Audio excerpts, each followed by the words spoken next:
everyone. This is Tim of the Online Big Blue, bringing you the best in New York Giants sports talk and entertainment. We're back. Guess who's back?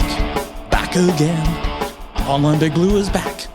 Got the move somewhat under control. Still don't have any furniture. I'm literally in an empty room, and I mean it's a very large room, and it is very empty. I sent a picture. I put a picture on the community page. We're gonna get some furniture in here and do a lot of other things, but of course we're always here to talk about Giants because we have the Dallas Cowboy game coming up on Sunday. It looks like Andrew Thomas has made it back to practice on Thursday. Same with Leonard Williams.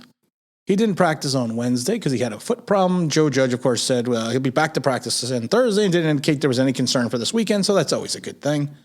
We like to hear that. Leonard Williams, of course, is in the similar boat. He was set to practice on Thursday, which he did after missing Wednesday session with kind of a knee injury. There's also some positive signs for two more players. We got Darius Slayton and Sterling Shepard. Looks like they may be ramping up for the big Sunday night game.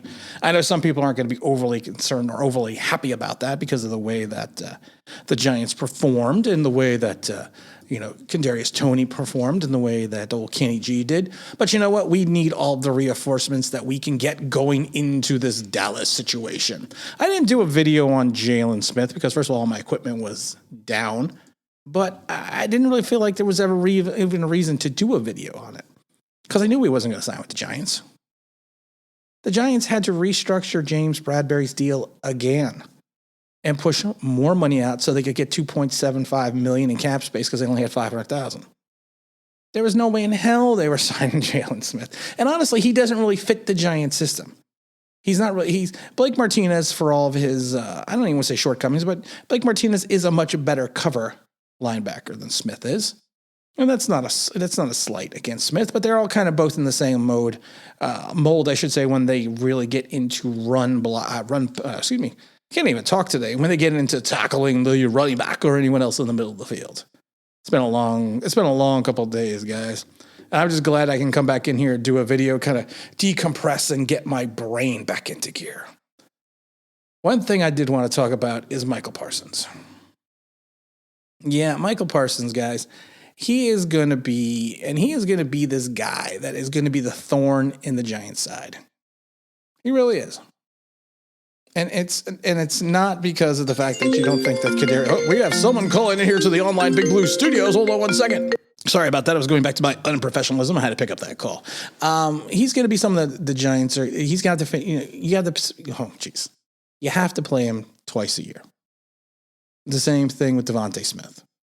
These are two guys that probably should have, or one of the two probably should have gone to the Giants. Of course, Philadelphia traded up to get Smith, and then the Giants traded back down to get that extra first-round pick. And then the Giants secured Parsons at 12.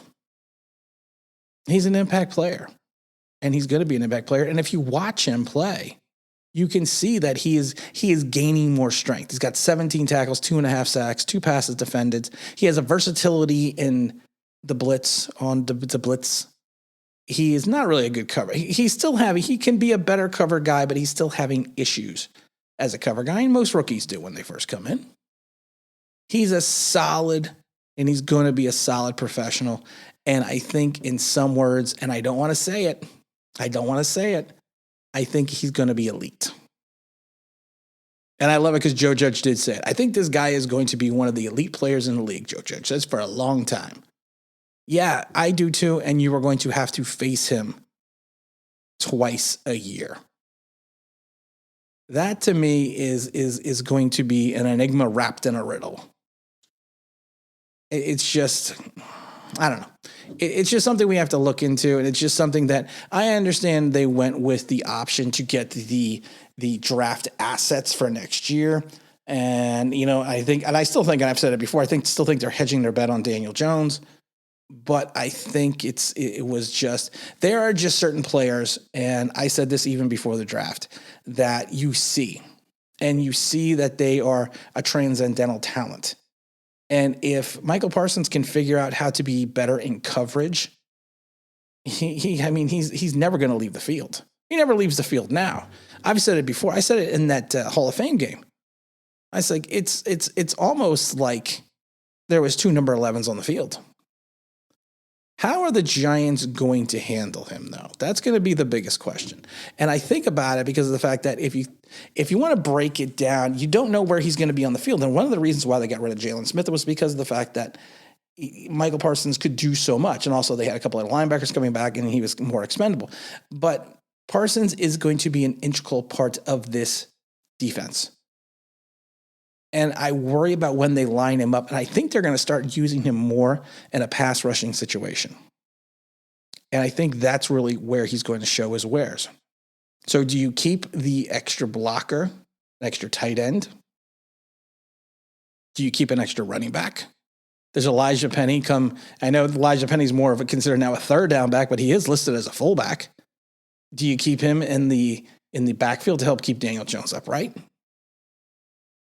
It's going to be an interesting quandary on Sunday. It really is. And here's my thing about the Dallas game, and I've already said this. Dallas's defense, a lot of people and a lot of Giant fans don't give credit for the rebuild of the Dallas defense. The secondary is still suspect at times, but you got the one guy leading the league with 5 interceptions. I mean, they are not as bad as they were last year. No way in a long shot. They're worst. They're better than last year. And I even said last year, if Dallas ever figured out how to write their defense, they were going to win the East. And I said it before the season started. If Dallas writes the defense with that offense and with those skilled players, it was going to be a difficult proposition for any team in the NFC East to beat the Dallas Cowboys. And I kind of think that's where we're at right now.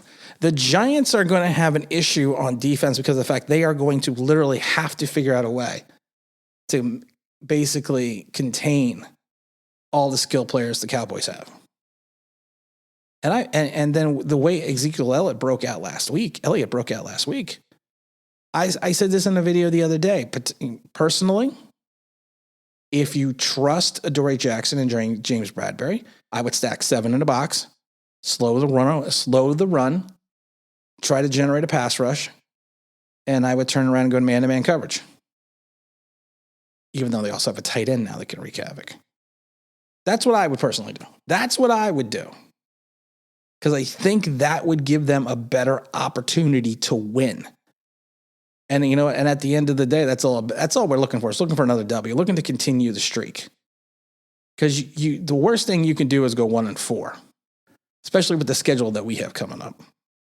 We're going to do a stream, I think, tonight at 9 p.m. Eastern Standard Time, which is Friday. Got the computer set up, got everything set up, got a nice little echo going on here because I'm literally in an empty room. This room is probably like 500 square feet, and it's empty. But we're going to fill it up with the Giant memorabilia and everything else and all the Harley stuff and all the exciting stuff. So join us tonight, 9 p.m. Eastern Standard Time on Friday. We're going to do the online Big Blue, from the new online Big Blue Studios. I always joke. I love when I call it the online Big Blue Studios because it kills people. Because people are like, you don't really have a studio. You just fool yourself. Yeah, I know. That's a joke. That's why it's funny. And look, it's still back. Wait, hold on. Gentlemen, which brings me to my next point. Don't smoke crack. Oh, that's right. The soundboard has returned. So join us tonight, guys, and we're going to talk about the game. We're going to do a little bit of a breakdown. Hope everyone can drop on by. And again, this is Tim with Online Big Blue. We'll bring you the best in New York Giants sports talk and entertainment. And as always, if you could subscribe. Ring that bell, you know what it means. That'd be awesome.